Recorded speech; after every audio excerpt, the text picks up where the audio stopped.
Hi whole അസ്സലാമു അലൈക്കും, welcome back. ഇന്ന് ഞാൻ നേന്ത്രപ്പഴം ഉപയോഗിച്ചിട്ട് പലതരം റെസിപ്പികളാണ് ചെയ്തെടുക്കുന്നത്. എത്ര തയ്യാറാക്കിയിട്ട് എടുത്തു കഴിഞ്ഞാലും പഴം ഉപയോഗിച്ചിട്ടുള്ള ഈ റെസിപ്പികളൊക്കെ തയ്യാറാക്കിയിട്ട് എടുക്കുമ്പോൾ ഒരിക്കലും പൂതി മാറില്ല അല്ലേ. വീണ്ടും വീണ്ടും ഇത് ഓരോരോ വെറൈറ്റി ആയിട്ടുള്ള റെസിപ്പികളൊക്കെ തയ്യാറാക്കിയിട്ട് എടുക്കാൻ തന്നെയാണ് നമുക്കൊക്കെ പൂതിയാകാറല്ലേ. അപ്പോൾ ഈ ഒരു വീഡിയോ നിങ്ങൾ കണ്ടുകൊണ്ടിരിക്കുന്ന സമയത്ത് ഒന്ന് ലൈക്ക് ചെയ്യാനും കൂടെ തന്നെ സബ്സ്ക്രൈബ് ചെയ്യാതെ കാണുന്നതാണെങ്കിൽ പ്ലീസ് ഒന്ന് സബ്സ്ക്രൈബ് ചെയ്ത് തന്നെ ഒന്ന് സപ്പോർട്ട് ചെയ്യാനും ഓൾ എന്ന ഓപ്ഷൻ എനേബിൾ ചെയ്യാനും മറക്കല്ലേ. ഇനി റെസിപ്പിയിലേക്ക് കിടക്കാം. അപ്പോൾ നേന്ത്രപ്പഴം ഉപയോഗിച്ചിട്ട് 5 തരം റെസിപ്പിയാണ് ഇന്ന് ഞാൻ ചെയ്തെടുക്കുന്നത്. ആദ്യം തന്നെ ഈ ഒരു പാത്രത്തിലേക്ക് ചിക്കൻ വേവിക്കാൻ വെച്ചിട്ടുണ്ടായിരുന്നു. അതിൽ മുളകും മഞ്ഞളും ഉപ്പും ചേർത്തിട്ടാണ് വേവിച്ചെടുത്തത്. അപ്പോൾ വേവിച്ചെടുത്ത ചിക്കന് ഞാൻ മാറ്റി വെച്ചിട്ടുണ്ട്. അതേ സെയിം പാത്രത്തിൽ തന്നെ ഒരു വലിയ ഉള്ളി, അതായത് ഒരു വലിയ ഉള്ളി അല്പം വലുതായത് കൊണ്ട് തന്നെയാണ് വലുതെടുത്തിട്ടുള്ളത്. അത് മീഡിയം സൈസ് വലിയ ഉള്ളിയാണെങ്കിൽ 2 വലിയ ഉള്ളി എടുത്താലും മതി. അപ്പോൾ ഈ ഒരു മസാലയിൽ തന്നെ ഇട്ടിട്ട് ഒന്ന് നന്നായിട്ട് വഴറ്റിയെടുക്കുകയാണ് ചെയ്യേണ്ടത്. ആദ്യം തന്നെ ഞാൻ ഈ ഒരു ചിക്കൻ ഉപയോഗിച്ചിട്ട് പഴം നിറച്ചെടുക്കുകയാണ് ചെയ്യുന്നത്. അപ്പോൾ ഓരോരോ വെറൈറ്റി ആയിട്ടുള്ള റെസിപ്പികളാണ് ഇന്ന് ഞാൻ തയ്യാറാക്കിയിട്ടെടുക്കുന്നത്. ഇതിലേക്ക് ചെറുതായി അരിഞ്ഞത് കുഞ്ഞായിട്ട് അരിഞ്ഞിട്ടുള്ള പച്ചമുളക് ചേർത്ത് കൊടുത്തിട്ടുണ്ട്. ഞാനിപ്പോൾ ഇതിലേക്ക് 2 പച്ചമുളകാണ് ചേർത്ത് കൊടുത്തിട്ടുള്ളത്. അങ്ങനെ നേരത്തെ വേവിച്ചെടുത്ത ചിക്കൻ ഇതേപോലെ നുറുക്കിയെടുത്തിട്ടുണ്ടായിരുന്നു. അതുകൂടി ഇതിലേക്കൊന്ന് ഇട്ട് കൊടുക്കുകയാണ് ചെയ്യേണ്ടത്. അപ്പോഴേക്ക് ഈ ഉള്ളിയും പച്ചമുളകൊക്കെ ഒന്ന് നന്നായിട്ട് വഴന്ന് വന്നിട്ടുണ്ട്. ഇനി ഇതിനൊന്ന് നന്നായിട്ടൊന്ന് മിക്സ് ചെയ്തിട്ട് യോജിപ്പിച്ചെടുക്കാം. ഇതിലേക്ക് പിന്നെ ഇനി ഒരു മസാലപ്പൊടികളോ ഒന്നും ചേർത്ത് കൊടുക്കേണ്ട ആവശ്യമില്ല. ഇത്രത്തോളം മതി എരിവൊക്കെ, ഒരു പാകത്തിനുള്ള എരിവൊക്കെ ഉണ്ട്. ആ ഇറച്ചി വേവിച്ച ആ ഒരു കക്കത്തിൽ തന്നെയാണല്ലോ ഈ ഉള്ളിയൊക്കെ ഒന്ന് ഇതിലേക്ക് ചേർത്ത് കൊടുത്തിട്ടുള്ളത്. അപ്പോൾ ഇതിനെ ഒന്ന് അടുപ്പിൽ നിന്ന് ഇനി ഒന്ന് മാറ്റി വെച്ച് കൊടുക്കാം. ഇനി ഈ ഒരു പഴത്തിന് വേണ്ടിയിട്ട് ഒരു ബാറ്റർ തയ്യാറാക്കിയിട്ട് എടുക്കാൻ വേണ്ടി, അതായത് പഴത്തിൻ്റെ പുറം ഭാഗം ഒന്ന് ഒട്ടിച്ചു കൊടുക്കണം. അതിന് വേണ്ടിയിട്ടാണ് ഈ ഒരു മൈദമാവ് ഞാനിപ്പോൾ ഈ ഒരു ബൗളിലേക്ക് ഇട്ട് കൊടുത്തിട്ടുള്ളത്. ഞാനിപ്പോൾ ഒരു 1/4 കപ്പ് അളവിലാണ് മൈദമാവ് എടുത്തിട്ടുള്ളത്. ഇതിലേക്ക് ഒരു 1/4 ടീസ്പൂണോളം ഉപ്പ് കൂടി ചേർത്തിട്ടുണ്ട്. അതുപോലെ 1/4 ടീസ്പൂണോളം മുളക് പൊടി കൂടി ചേർത്ത് കൊടുത്തിട്ടുണ്ട്. ഞാനിപ്പോൾ ഇതിലേക്ക് കാശ്മീരി മുളകാണ് ചേർത്ത് കൊടുത്തിട്ടുള്ളത്. എന്നിട്ട് ഇതിലേക്ക് കുറച്ച് വെള്ളം ഒഴിച്ച് കൊടുത്തിട്ട് നല്ലൊരു കട്ടിക്കന്നെ ഈ ഒരു ബാറ്റർ ഒന്ന് തയ്യാറാക്കിയിട്ടെടുക്കണം. എന്നിട്ട് ഇതിനൊന്ന് നന്നായിട്ടൊന്ന് ഒരല്പം പോലും കട്ടയില്ലാത്ത രീതിയിൽ തന്നെ ഇതിനൊന്ന് മിക്സ് ചെയ്തിട്ട് യോജിപ്പിച്ചു കൊടുക്കാം. ഇപ്പോൾ പഴം ഉപയോഗിച്ചിട്ടുള്ള 5 തരം റെസിപ്പിയാണ് ഇന്ന് ഞാൻ നിങ്ങളുമായിട്ടൊന്ന് ഷെയർ ചെയ്യുന്നത്. പഴം ഉപയോഗിച്ചിട്ട് ഒരുപാട് വിഭവങ്ങളൊക്കെ ഉണ്ട്. അതിൽ നിന്ന് വ്യത്യസ്തമായിട്ടുള്ള 5 റെസിപ്പി, അതായത് വളരെ ഈസി ആയിട്ട് തയ്യാറാക്കിയിട്ട് എടുക്കാൻ പറ്റിയ റെസിപ്പി തന്നെയാണ് ഞാനിന്ന് നിങ്ങളുമായിട്ട് ഷെയർ ചെയ്യുന്നത്.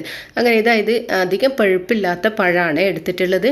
അതിനെ ഈ തൊലിയുടെ ഭാഗം തന്നെ ഇതുപോലെ ഒന്ന് കീറി വെച്ച് കൊടുക്കുക. ഞാനിപ്പോൾ ഇതിനൊരു 3 ഭാഗമായിട്ടാണ് ഇങ്ങനെ ഒരു കീറി വെച്ച് കൊടുക്കുന്നത് ഉപയോഗിച്ചിട്ട്. ഇപ്പോൾ 2 ഭാഗമാണെങ്കിൽ 2 സൈഡ് മാത്രം നിങ്ങളിങ്ങനെ കീറി വെച്ച് കൊടുത്താലും മതി. എന്നിട്ട് സാധാരണ ഞങ്ങൾ മധുരത്തിൻ്റെ പണ്ടൊക്കെ ഉപയോഗിച്ചിട്ടാണ് ഈ ഒരു പഴങ്ങളൊക്കെ നിറക്കുന്നത്. പക്ഷേ ഞാനിപ്പോൾ ചിക്കൻ്റെ മസാല ഉപയോഗിച്ചിട്ടാണ് ഈ ഒരു പഴം നിറക്കുന്നത്. നല്ല ടേസ്റ്റോട് കൂടിയിട്ടുള്ള, വിരുന്നുകാരൊക്കെ വീട്ടിൽ വന്നാൽ വളരെ ഈസി ആയിട്ട് പെട്ടെന്ന് തന്നെ തയ്യാറാക്കിയിട്ട് എടുക്കാൻ പറ്റിയ അടിപൊളി വെറൈറ്റി ആയിട്ടുള്ള റെസിപ്പിയാണ്. അങ്ങനെ ഈ ഒരു ചിക്കൻ്റെ ആ ഒരു ഫില്ലിങ്സ് ഇല്ലേ, ഇതൊരു സ്പൂൺ ഉപയോഗിച്ചിട്ട് അല്ലെങ്കിൽ സ്പൂൺ ഉപയോഗിച്ചിട്ട് നിങ്ങൾക്ക് ശരിയാവുന്നില്ലെങ്കിൽ കൈകൊണ്ട് തന്നെ തയ്യാറാക്കിയിട്ടെടുക്കാം. അങ്ങനെ ഇതിലേക്ക് ഈ ഒരു പണ്ടം, ഈ ഒരു ഫില്ലിങ്സ് ഇതിലേക്ക് വെച്ച് ഇതിനെ ഒന്ന് നിറച്ചെടുക്കുകയാണ് ചെയ്യുന്നത്. ഇനിയും ഒരുപാട് വിഭവങ്ങളൊക്കെ ഉണ്ട് പഴം ഉപയോഗിച്ചിട്ട് തയ്യാറാക്കിയിട്ടെടുക്കാൻ. ഇൻഷാ അല്ലാ ആ ഒരു വീഡിയോസും ഞാൻ അടുത്തന്നെ ഇടുന്നതായിരിക്കും, നിങ്ങളുമായിട്ടൊന്ന് ഷെയർ ചെയ്യുന്നതായിരിക്കും. അങ്ങനെ ഈ ഒരു 3 സൈഡിലും ഈ ഒരു ചിക്കൻ്റെ ഫില്ലിങ്സ് ഇതിലേക്കൊന്ന് വെച്ച് കൊടുക്കുന്നുണ്ട്. പഴത്തിൻ്റെ തൊലി കളഞ്ഞിട്ടാണോ നിങ്ങൾക്ക് ശരിക്ക് ലെവലായിട്ട് കിട്ടുന്നതാണെങ്കിൽ അതുപോലെ ചെയ്തെടുക്കുക. ഞാനിപ്പോൾ ഈ ഒരു മസാലകളൊക്കെ ഇതിൽ നിറച്ചതിന് ശേഷം മാത്രമാണ് ഇതിൻ്റെ ഈ ഒരു തൊലി കളഞ്ഞെടുക്കുന്നത്. തൊലി കളഞ്ഞിട്ടും ഈ ഒരു മസാല ഇതിലേക്ക് നിറച്ചെടുക്കാം.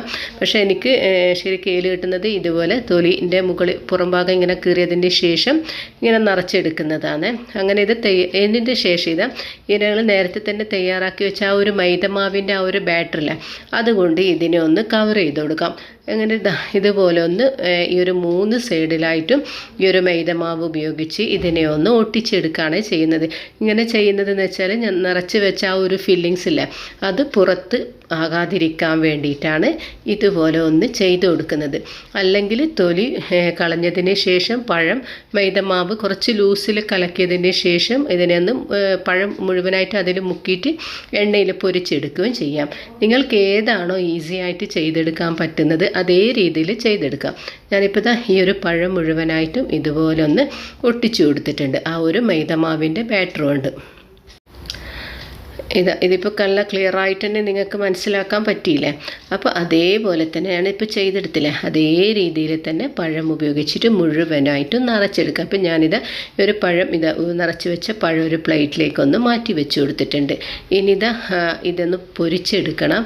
അതിന് വേണ്ടി അടുപ്പിലൊരു പാന് വെച്ച് കൊടുത്തിട്ടുണ്ട്. അതിലേക്ക് ആവശ്യമായിട്ടുള്ള ഓയിലോ അല്ലെങ്കിൽ ഗീയോ നിങ്ങൾക്ക് എന്താണ് ഇഷ്ടം അതനുസരിച്ചെടുക്കുക. ഞാനിപ്പോൾ ഇതിലേക്ക് സൺഫ്ലവർ ഓയിലാണ് ഒഴിച്ചു കൊടുത്തിട്ടുള്ളത്. എന്നിട്ട് ഈ ഒരു പഴത്തിൻ്റെ ആ തൊലിയൊക്കെ ഒന്ന് നീക്കം ചെയ്തിട്ടുണ്ട്. അതിനുശേഷം ഇതിലേക്ക് വെച്ചിട്ട് ഒന്ന് തിരിച്ചും മറിച്ചും ഒന്ന് ഇട്ടിട്ട് പൊരിച്ചെടുക്കുകയാണ് ചെയ്യുന്നത്. അല്ലെങ്കിൽ ഒരു എണ്ണ കുറച്ച് കൂടുതൽ ഉപയോഗിച്ചിട്ട് മൈദമാവിലൊന്ന് മുക്കിയതിന് ശേഷം പൊരിച്ചെടുക്കുകയും ചെയ്യും. ഞാനിപ്പോൾ എണ്ണ ഒരുപാട് ഒഴിച്ചെടുക്കാണ്ടാണ് ഇതേ രീതിയിലാണ് ചെയ്തെടുക്കുന്നത്. അങ്ങനെ ഒരു ഭാഗം നന്നായിട്ട് ഈ ഒരു പഴം ഒന്ന് വാടി വന്നിട്ടുണ്ട്. അതിനുശേഷം ഇതിനൊന്ന് തിരിച്ചും മറിച്ച് ഇട്ട് കൊടുക്കുകയാണ് ചെയ്യേണ്ടത്. അങ്ങനെ ഈ ഒരു പഴം എല്ലാ ഭാഗവും ഒന്ന് നന്നായിട്ട് തിരിച്ചും മറിച്ചും ഇട്ട് കൊടുത്തിട്ടുണ്ട്. ഇതിനൊന്ന് നന്നായിട്ട് കളറൊക്കെ ഒന്ന് മാറിയതിന് ശേഷം മാത്രമാണ് ഇതിനെ എണ്ണയിൽ നിന്ന് കോരി മാറ്റി വെച്ച് കൊടുക്കുക. പിന്നെ ഇത് നന്നായിട്ടൊന്ന് ഫ്രൈ ആയിട്ടുണ്ട്. എല്ലാ ഭാഗവും ഒന്ന് നന്നായിട്ട് തന്നെ ഫ്രൈ ആയി കിട്ടിയിട്ടുണ്ട്. ഇനി ഇതിനെ ഒരു പ്ലേറ്റിലേക്കൊന്ന് മാറ്റി വെച്ച് കൊടുക്കുകയാണ് ചെയ്യുന്നത്. വിരുന്നുകാരൊക്കെ വന്നു കഴിഞ്ഞാൽ വളരെ ഈസി ആയിട്ട് പെട്ടെന്ന് തന്നെ പഴം ഉണ്ടെങ്കിൽ തയ്യാറാക്കിയിട്ട് വെക്കാൻ പറ്റിയ ഒരു അടിപൊളി റെസിപ്പിയാണ് നിങ്ങൾക്ക് ഞാൻ കാണിച്ചു തന്നിട്ടുള്ളത്. ഇനി അടുത്ത റെസിപ്പിയിലേക്ക് കടക്കാം. അത് വളരെ ഈസി ആയിട്ട് തയ്യാറാക്കിയിട്ട് എടുക്കാൻ പറ്റിയ ഒരു കായ്പോളയുടെ റെസിപ്പിയാണ്. അപ്പോൾ ഒരു കായ്പോള തയ്യാറാക്കിയിട്ട് എടുക്കാൻ വേണ്ടിയിട്ട് ഞാൻ 2 പഴമാണ് എടുത്തിട്ടുള്ളത്. അധികം പഴുപ്പില്ലാത്ത പഴം തന്നെയാണ് എടുത്തിട്ടുള്ളത്. ഇതിലേക്ക് ഞാനൊരു സീക്രട്ട് ഇൻഗ്രീഡിയൻസ് കൂടി ചേർത്ത് കൊടുക്കുന്നുണ്ട്. എന്താണെന്ന് വെച്ചാൽ ഈ ഒരു കായ്പോള നല്ല സോഫ്റ്റ് ആയിട്ട് കിട്ടാൻ വേണ്ടിയിട്ടും നന്നായി കിട്ടാൻ വേണ്ടിയിട്ടും പിന്നെ എന്ന് വെച്ചാൽ കഴിക്കുമ്പോൾ നല്ലൊരു ടേസ്റ്റിന് വേണ്ടിയിട്ടാണ് ആ ഒരു സീക്രട്ട് ഇൻഗ്രീഡിയൻസ് കൂടി ഞാൻ ഇതിലേക്ക് ചേർത്ത് കൊടുക്കുന്നുണ്ട്. അങ്ങനെ ഈ ഒരു പഴം തൊലിയൊക്കെ കളഞ്ഞതിന് ശേഷം കനം കുറച്ചിട്ട് ഒന്ന് കട്ട് ചെയ്തിട്ട് എടുക്കുകയാണ് ചെയ്യുന്നത്. ഞാനിപ്പോൾ ഈ ഒരു പഴം 4 ഭാഗമാക്കിയിട്ടതിന് ശേഷം ഇതുപോലെ കട്ട് ചെയ്തിട്ട് എടുക്കുകയാണ് ചെയ്തത്. നിങ്ങൾക്ക് ഏത് രീതിയിലാണ് കട്ട് ചെയ്യാൻ ഇഷ്ടം അതനുസരിച്ചിട്ട് കട്ട് ചെയ്തിട്ട് എടുക്കാം. ഈ ഒരു കായ്പോളയുടെ റെസിപ്പി ഇതേ രീതിയിൽ കട്ട് ചെയ്തിട്ട് ഞങ്ങൾ ഈ ഒരു കായ് നന്നായിട്ട് വാട്ടിക്കഴിഞ്ഞാൽ നല്ലൊരു ടേസ്റ്റാണ്. അത് കടിച്ച് കഴിക്കുമ്പം തന്നെ ഒരല്പം വലിയ പീസൊക്കെ ആക്കിയിട്ട് കഴിക്കുമ്പോൾ അതിനൊരു ടേസ്റ്റും കിട്ടില്ല, കഴിക്കാനൊരു രസവും ഉണ്ടാവില്ല. അപ്പോൾ ഇതുപോലെ തന്നെ ചെയ്തെടുത്ത് കഴിഞ്ഞാൽ വളരെ ടേസ്റ്റും ഉണ്ടാവും, കഴിക്കാൻ ഞങ്ങൾക്ക് മടുപ്പും തോന്നാറില്ല. അങ്ങനെ അടുത്ത 2 പഴമാണ്. നിങ്ങൾക്ക് എത്രത്തോളം വലിപ്പമുള്ള കായ്പോളയാണോ തയ്യാറാക്കിയിട്ട് എടുക്കേണ്ടത് അതിനനുസരിച്ച് നിങ്ങൾക്ക് ചെയ്തെടുക്കാം. അപ്പോൾ ഇത് രണ്ടാമത്തെ ഈ ഒരു റെസിപ്പിയാണ് ഞാനിത് ചെയ്തെടുക്കുന്നത്. അങ്ങനെ ഈ ഒരു പഴം മുഴുവനായിട്ടും കനം കുറച്ചിട്ട് തന്നെ കട്ട് ചെയ്തിട്ട് എടുത്തിട്ടുണ്ട്. ഇനി അടുപ്പിലൊരു പാന് വെച്ച് കൊടുത്തിട്ടുണ്ട്. അതിലേക്ക് ഈ ഒരു പഴം വാട്ടിയെടുക്കാൻ വേണ്ടിയിട്ടുള്ള ഗീ ആണ് ഒഴിച്ചു കൊടുത്തിട്ടുള്ളത്. ഒരുപാട് എണ്ണയൊന്നും ഉപയോഗിച്ചിട്ട് വാട്ടിയെടുക്കണ്ട. ഞാനിപ്പോൾ ഇതിലേക്ക് ഒരു 1.5 ടേബിൾ സ്പൂണോളം ഗീ ആണ് ചേർത്ത് കൊടുത്തിട്ടുള്ളത്. എന്നിട്ട് ഫ്ലെയിം ഒന്ന് കുറച്ചതിന് ശേഷം ഇതിനെ നല്ല രീതിയിൽ തന്നെ വാട്ടിയെടുക്കുകയാണ് ചെയ്യേണ്ടത്. ഈ ഒരു പഴം ഒരുപാട് അങ്ങ് കരിഞ്ഞൊന്നും പോകാത്ത രീതിയിൽ തന്നെ വാട്ടിയെടുക്കണം. ഇനി ഒരു ബൗൾ എടുത്തിട്ട് അതിലേക്ക് ഞാനിപ്പം ഒരു 5 മുട്ടയാണ് എടുത്തിട്ടുള്ളത്. ഈ ഒരു ബൗളിലേക്കൊന്ന് പൊട്ടിച്ചൊഴിച്ച് കൊടുക്കുന്നുണ്ട്. ഒരു കായ്പോള തയ്യാറാക്കിയിട്ട് എടുക്കാൻ വേണ്ടിയിട്ട് 5 മുട്ടയാണ് ആവശ്യം. ആ ഒരു 5 മുട്ടയിൽ തയ്യാറാക്കിയിട്ട് എടുക്കുമ്പോൾ അല്പം വലിപ്പത്തിലുള്ള കായ്പോള തന്നെ തയ്യാറാക്കിയിട്ട് എടുക്കാൻ പറ്റും. ഇനി ഇതിലേക്ക് ഒരു 1/4 ടീസ്പൂണോളം ഏലക്കായ്പ്പൊടി കൂടി ചേർത്ത് കൊടുക്കുന്നുണ്ട്. ഇനി വേണ്ടുന്നത് പഞ്ചസാരയാണ്. അപ്പോൾ ഞാനിത് ഒരുപാട് പഞ്ചസാര ചേർത്ത് കൊടുക്കുന്നില്ല. ഞാൻ 4 ടേബിൾ സ്പൂണും പഞ്ചസാരയാണ് ചേർത്ത് കൊടുക്കുന്നത്. 5 കോഴിമുട്ടയ്ക്ക് 4 ടേബിൾ സ്പൂണോളം പഞ്ചസാരയാണ് ചേർത്ത് കൊടുക്കുന്നുണ്ട്. എന്നിട്ട് ഇതിനൊന്ന് നന്നായിട്ടൊന്ന് ബീറ്റ് ചെയ്തിട്ടെടുക്കുക. ഈ ഒരു പഞ്ചസാരയൊക്കെ ഒന്ന് നന്നായിട്ടൊന്ന് മെൽട്ട് ആവട്ടെ, അതുവരെ ഒന്ന് നന്നായിട്ട് തന്നെ ബീറ്റ് ചെയ്തിട്ടെടുക്കാം. ആ ഒരു സീക്രട്ട് ഇൻഗ്രീഡിയൻസാണ് ഞാനിപ്പോൾ ഇതിലേക്ക് ചേർത്ത് കൊടുത്തിട്ടുള്ളത്. ഇതിലേക്ക് 1 ടേബിൾ സ്പൂണോളം പാൽപ്പൊടി ചേർത്ത് കൊടുത്തിട്ടുണ്ട്. നല്ലൊരു ടേസ്റ്റാണ് ഈ ഒരു പാൽപ്പൊടി ഈ ഒരു മുട്ടയിലേക്ക് ചേർത്ത് കൊടുത്തിട്ട് ഒന്ന് നന്നായിട്ട് ബീറ്റ് ചെയ്തിട്ട് എടുത്തു കഴിഞ്ഞാൽ കായ്പോള കഴിക്കാൻ തന്നെ നല്ലൊരു ടേസ്റ്റാണ്, നല്ലൊരു ഫ്ലേവർ ഉണ്ടാകും ഈ ഒരു മിൽക്ക് പൗഡർ ഇതിലേക്ക് ചേർത്ത് കൊടുത്തു കഴിഞ്ഞാൽ. അപ്പോൾ ഈ ഒരു മുട്ടയൊക്കെ ഒന്ന് നന്നായിട്ടൊന്ന് അടിച്ചൊക്കെ വെച്ചിട്ടുണ്ട്. അപ്പോഴേക്കും പഴം വാട്ടിയെടുക്കാൻ വെച്ചിട്ടുണ്ടായിരുന്നല്ലോ, അത് നന്നായിട്ട് ഇതാ വാടി കിട്ടിയിട്ടുണ്ട്. ഒരുപാട് കരിഞ്ഞൊന്നും പോകേണ്ട ആവശ്യമില്ല. അതേ അടുപ്പിൽ തന്നെ ഈ ഒരു കായ്പോള തയ്യാറാക്കിയിട്ട് എടുക്കാൻ വേണ്ടിയിട്ടുള്ള നോൺ സ്റ്റിക്കിൻ്റെ ഒരു പാത്രം വെച്ച് കൊടുത്തിട്ടുണ്ട്. എന്നിട്ട് അതിലേക്ക് ഞാൻ ഗീ ആണ് ചേർത്ത് കൊടുത്തിട്ടുള്ളത്. അതിന് ശേഷം അടിച്ച് വെച്ച മുട്ടയില്ലേ, അത് ഫസ്റ്റ് ഒരു ലെയറായിട്ട് ഒഴിച്ചു കൊടുത്തതിന് ശേഷം ഇതിലേക്ക് തയ്യാറാക്കിയിട്ട് വെച്ച പഴം ഇതിലേക്ക് ചേർത്ത് കൊടുക്കുക. അത് മുഴുവനായിട്ട് ഞാൻ ഇതിലേക്ക് ചേർത്ത് കൊടുത്തിട്ടുണ്ട്. അപ്പോൾ ഈ ഒരു ഫ്ലെയിം മാക്സിമം ഒന്ന് കുറച്ചിട്ട് വേണം ഇത് ഈ ഒരു മുട്ടയൊക്കെ ഒഴിച്ചു കൊടുക്കാൻ വേണ്ടിയിട്ട്, അല്ലെങ്കിൽ മുട്ടയല്ലേ പെട്ടെന്ന് തന്നെ കരിഞ്ഞു പോകും. അതിനുശേഷം ഇതാ വീണ്ടും ഞാൻ ഇതിലേക്ക് മുട്ട ഒഴിച്ചു കൊടുത്തിട്ടുണ്ട്. ഒരു ലെയർ മുട്ട ഒഴിച്ചതിന് ശേഷം പഴം ഇട്ട് പിന്നെ ഇതാ വീണ്ടും ഒരു ലെയർ മുട്ടയുടെ ആ ബാറ്റർ ഇട്ടതിന് ശേഷം ഇതിലേക്ക് ഇതാ കുറച്ച് അണ്ടിപ്പരിപ്പ് മുന്തിരിയൊക്കെ നേരത്തെ തന്നെ ഞാൻ ഫ്രൈ ചെയ്തിട്ട് എടുത്തിട്ടുണ്ടായിരുന്നു, അതുകൂടി ഇതിലേക്ക് ചേർത്ത് കൊടുത്ത് ഇതിനൊന്ന് അടച്ച് വെച്ച് ഒന്ന് കുക്ക് ചെയ്തിട്ട് എടുക്കുകയാണ് ചെയ്യേണ്ടത്. ഞാനിതാ ഈ ഒരു കായ്പോളയും ഇവിടെ റെഡി ആയിട്ടുണ്ട്. ഇനി അടുത്ത റെസിപ്പിയിലേക്ക് കിടക്കാം. അപ്പോൾ ഇതാ അതിന് വേണ്ടി ഞാനിതാ 1 കിലോ പഴം എടുത്തിട്ടുണ്ട്. ഇപ്പം ഞാനിപ്പോൾ 5 പഴമാണ് എടുത്തിട്ടുള്ളത്. അതിനിതാ ഇതിൽ പഴുത്ത പഴമൊക്കെ ഉണ്ട്. അതൊക്കെ ഉപയോഗിച്ചിട്ട് തന്നെയാണ് ഈ ഒരു റെസിപ്പി ചെയ്തെടുക്കുന്നത്. ഉന്നക്കായല്ല, പക്ഷേ ഉന്നക്കായൻ്റെ അതേ രീതിയിലുള്ള തന്നെ വേറൊരു റെസിപ്പിയാണ് ഇന്ന് ഞാൻ ചെയ്തെടുക്കുന്നത്. വളരെ ഈസി ആയിട്ട് തന്നെ ചെയ്തെടുക്കാൻ പറ്റിയൊരു അടിപൊളി വെറൈറ്റി ആയിട്ടുള്ള റെസിപ്പിയാണ്. ഞങ്ങളൊക്കെ പറയും പഴുത്ത പഴം ഉണ്ടെങ്കിൽ പഴം പൊരിക്കാനല്ല പറ്റൂ, ഉന്നക്കായൊക്കെ ചെയ്തെടുക്കാൻ പറ്റുമോ? അല്ല അല്ലേ, വളരെ ഈസി ആയിട്ട് തന്നെ ഉന്നക്കായ് പോലെ തന്നെ ഒരു റെസിപ്പിയാണ് ഇന്ന് ഞാൻ ചെയ്തെടുക്കുന്നത്. ഇതിലേക്ക് ഞങ്ങൾക്ക് വേണ്ടുന്ന ഇൻഗ്രീഡിയൻസ് എന്തൊക്കെയാണെന്ന് തന്നെ ഒന്ന് നോക്കിക്കളയാം. അപ്പോൾ ഇതൊരല്പം പഴുത്ത പഴം ഉപയോഗിച്ചിട്ട് പഴം മാത്രമല്ല പൊരിക്കാൻ പറ്റുക, ഈ ഒരു റെസിപ്പിയൊക്കെ ഇതിന് തയ്യാറാക്കിയിട്ട് എടുക്കാൻ പറ്റും. ഞാൻ കുറച്ച് ദിവസമായി വിചാരിക്കുന്ന കാരണം എന്ന് വെച്ചാൽ പഴം ഉപയോഗിച്ചിട്ട് കുറച്ച് റെസിപ്പികളൊക്കെ എൻ്റെ കൂട്ടുകാർക്കൊക്കെ ഒന്ന് ഷെയർ ചെയ്ത് കൊടുക്കുകയാണ്. അങ്ങനെയാണ് ഇതിനു വേണ്ടി ഒന്ന് മെനക്കേട്ടിട്ട് നിന്നിട്ടുള്ളത്. എന്നിട്ടിതാ ഈ ഒരു പഴം മുഴുവനായിട്ടും ഈ ഒരു ആവിച്ചെമ്പിൽ കട്ട് ചെയ്തിട്ട് വേവിച്ചെടുക്കുകയാണ് ചെയ്യുന്നത്. വെള്ളത്തിൽ വേവിച്ചെടുക്കുമ്പോൾ പെട്ടെന്ന് തന്നെ അതും വെള്ളമൊക്കെ കുടിച്ചിട്ട് വല്ലാണ്ട് അങ്ങ് ഉടഞ്ഞു പോകും. ഞങ്ങൾ വിചാരിച്ച പോലെ ആ ഒരു റെസിപ്പി തയ്യാറാക്കിയിട്ട് എടുക്കാൻ പറ്റും. അങ്ങനെയാണ് ഞാൻ ഈ ഒരു ആവിച്ചെമ്പിൽ വെച്ചിട്ട് തന്നെ ഈ ഒരു പഴമൊക്കെ ഒന്ന് വേവിച്ചെടുക്കാമെന്ന് വിചാരിച്ചിട്ടുള്ളത്. അങ്ങനെ ഇതൊന്ന് വെന്ത് വരുമ്പോഴേക്ക് ഇതിൻ്റെ മറ്റുള്ള ബാറ്ററുകളൊക്കെ ഒന്ന് തയ്യാറാക്കിയിട്ടെടുക്കാം. അതിന് വേണ്ടിയിട്ട് ഈ ഒരു ബൗളിൽ ഞാനിപ്പോൾ ഒരു 5 കോഴിമുട്ടയാണ് എടുത്തിട്ടുള്ളത്. അതിതാ പൊട്ടിച്ചിട്ട് ഈ ഒരു ബൗളിലേക്കൊന്ന് ഇട്ട് കൊടുത്തിട്ടുണ്ട്. ഈ ഒരു റെസിപ്പി എന്ന് വെച്ചാൽ ഒരു വെറൈറ്റി ആയിട്ടുള്ള റെസിപ്പിയാണ്. നിങ്ങൾ ഇതുവരെയും ട്രൈ ചെയ്ത് നോക്കിയിട്ടില്ലാത്തൊരു അടിപൊളി റെസിപ്പിയാണ് ഈ ഒരു വെറൈറ്റി ആയിട്ടുള്ള ഈ ഒരു പഴം ഉപയോഗിച്ചിട്ട് ഞാൻ ചെയ്തെടുക്കുന്നത്. ഇതിലേക്ക് ഇത് ആവശ്യത്തിനുള്ള പഞ്ചസാര ചേർത്ത് കൊടുക്കുന്നത്. ഞാനിപ്പോൾ 5 മുട്ടയ്ക്ക് ഇതിലേക്ക് ചേർത്ത് കൊടുത്തതെന്ന് വെച്ചാൽ 3 ടേബിൾ സ്പൂണോളം പഞ്ചസാരയാണ്. കാരണം എന്ന് വെച്ചാൽ കുറച്ച് പഴുപ്പുള്ള പഴായത് കൊണ്ടാണ് 3 ടേബിൾ സ്പൂൺ പഞ്ചസാര മാത്രം ചേർത്ത് കൊടുത്തിട്ടുള്ളത്. ഇനി ഇതിലേക്ക് ഇതൊരു 1/4 ടീസ്പൂണോളം ഏലക്കായ് പൊടി കൂടി ചേർത്ത് കൊടുത്തിട്ട് ഇതിനൊന്ന് നന്നായിട്ടൊന്ന് മിക്സ് ചെയ്ത് കൊടുക്കുക. ആ ഒരു പഞ്ചസാരയൊക്കെ ഒന്ന് നന്നായിട്ടൊന്ന് മെൽട്ടാവുന്ന രീതിയിൽ തന്നെ ഇതിനെ ഒന്ന് മിക്സ് ചെയ്ത് കൊടുക്കാം. അങ്ങനെ ഇതാ ഈ ഒരു പഞ്ചസാരയും അതുപോലെ തന്നെ ഒക്കെ നന്നായിട്ടൊന്ന് മെൽട്ടായിട്ടിട്ട് നന്നായിട്ടൊന്ന് ഉടച്ചെടുത്തിട്ടുണ്ട് ഇതിനെ. അപ്പോൾ ഇത് നല്ല രീതിയിൽ തന്നെ ഇതിനെ ഒന്ന് ഉടച്ചെടുക്കാൻ ശ്രദ്ധിക്കണേ. അങ്ങനെ ഇതിനെ ഒന്ന് മാറ്റി വെച്ച് കൊടുക്കാം. ഇനി ഞാനിതാ അടുപ്പിലൊരു പാൻ വെച്ച് കൊടുത്തിട്ടുണ്ട്. അതിലേക്ക് ഞാനിപ്പോൾ ഗീ ആണ് ചേർത്ത് കൊടുക്കുന്നത്. ഇത് നന്നായിട്ട് ചൂടായിട്ടുണ്ട്. ചൂടായതിന് ശേഷം ഇതിലേക്ക് ഗീ ചേർത്ത് കൊടുത്തിട്ടുണ്ട്. എന്നിട്ടിതാ കുറച്ച് അണ്ടിപ്പരിപ്പ്, ഈ ഒരു കപ്പിൽ കണക്കായിട്ടൊരു അണ്ടിപ്പരിപ്പ് എടുത്തിട്ടുണ്ട്.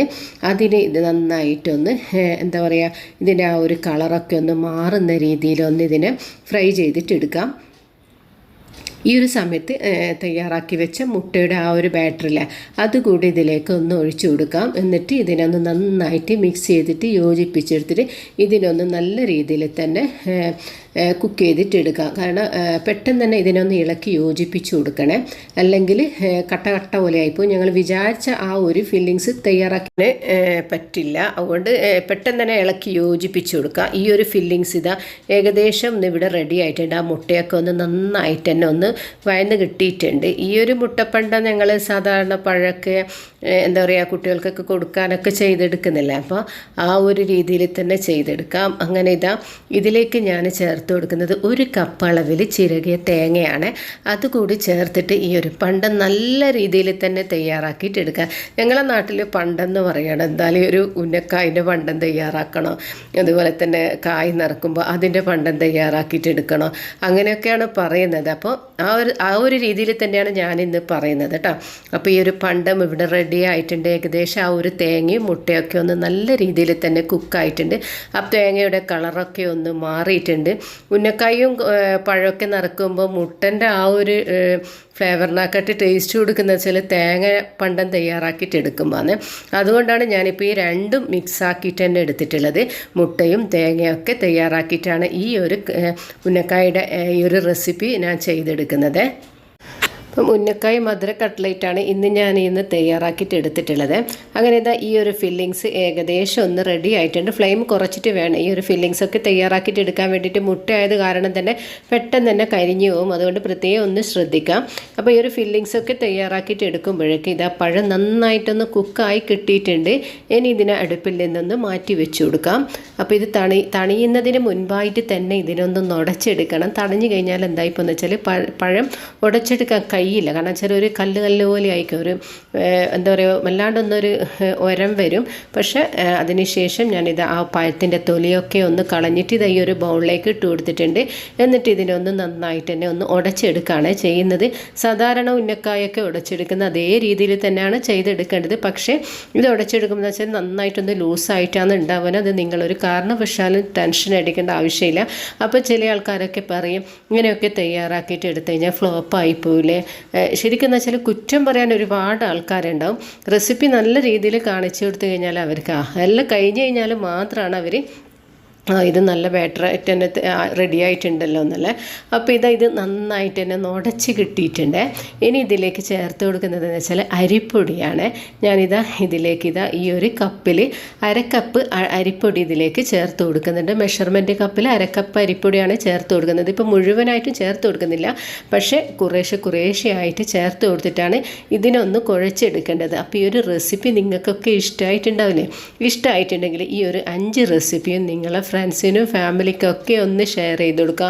ഇതിൻ്റെ അഭിപ്രായങ്ങളൊക്കെ എന്നെ ഒന്ന് ഫീഡ്ബാക്ക് ചെയ്യാം. അപ്പോൾ ഈ ഒരു അരിപ്പൊടി ചേർത്തിട്ട് നല്ല ലൂസായി കിട്ടിയിട്ടുണ്ട്. അപ്പോഴും നിങ്ങൾ ശരിക്കും കുറ്റം പറയുക ചെയ്യും, ഇത് ലൂസായി പോയല്ലോ, ഇത് റെഡി ആയിട്ടൊന്നും ഇല്ലല്ലോ. പക്ഷെ നിങ്ങൾ പേടിക്കണ്ട, ഇത് മുഴുവനായിട്ട് ഈ ഒരു വീഡിയോ മുഴുവനായിട്ട് നിങ്ങൾ കണ്ടതിന് ശേഷം മാത്രം എന്നെ കുറ്റം പറഞ്ഞാൽ മതി കേട്ടോ. അങ്ങനെ ഈ അരിപ്പൊടി വീണ്ടും ഞാൻ ചേർത്ത് കൊടുക്കുന്നുണ്ട്. കാരണം ഇപ്പോൾ അരക്കപ്പ് അരിപ്പൊടി മുഴുവനായിട്ട് ഞാൻ ഇതിലേക്ക് ചേർത്ത് കൊടുക്കുന്നുണ്ട്. ഒരുപാട് മുഴുവനായിട്ട് ഒരുമിച്ച് ചേർത്ത് കൊടുക്കാന്ന് വെച്ചാൽ പെട്ടെന്ന് തന്നെ അതൊരു കട്ട പോലെയായി പോലും. പിന്നെ അതിന് വെള്ളമൊന്നും ഉപയോഗിച്ചിട്ട് കുഴച്ചെടുക്കാനൊന്നും പറ്റില്ലല്ലോ. അങ്ങനെ ഈ അരക്കപ്പ് അരിപ്പൊടി മുഴുവനായിട്ടും ചേർത്ത് കൊടുത്തിട്ടുണ്ട്. ഞാനിപ്പോൾ വറുത്ത അരിപ്പൊടിയല്ല ചേർത്ത് കൊടുക്കുന്നത്. വറുത്തതായാലും കുഴപ്പമൊന്നുമില്ല. ഞാനിപ്പോൾ ഒറോട്ടിൻ്റെ പൊടിയില്ലേ അതാണ് ഇതിലേക്ക് ചേർത്ത് കൊടുക്കുന്നത്. വറുത്ത അരിപ്പൊടി ആയാലും ഒന്നും കുഴപ്പമില്ല, പക്ഷേ മൈദമാവ് ചേർത്ത് കൊടുക്കേണ്ടെന്നുള്ളൂ.